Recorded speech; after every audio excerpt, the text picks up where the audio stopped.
Reply ఇవ్వలేదని వెళ్ళిపోయినాడు మామ అంటున్నాడు. హలో సమ్మి చిన్నోడా ఏందిరా బెంగళూరు బస్సు లారీ గుద్దుకొని మంటలంట రాత్రి 2:30కు. ఇప్పుడే చూసిన న్యూస్లో.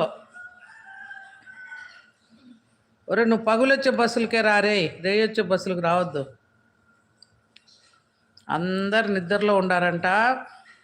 17 మంది సజీవ దహనం అంట ఇప్పటికే పాపం.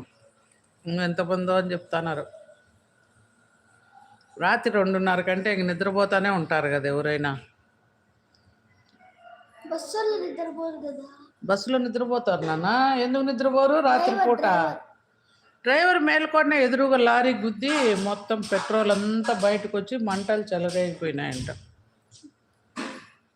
అవునా, నువ్వు చూసావా? అవు చిన్నోడా, బెంగళూరు బస్ అంటానే నాకు భయం వేసింది. ఓయమ్మ బాధ.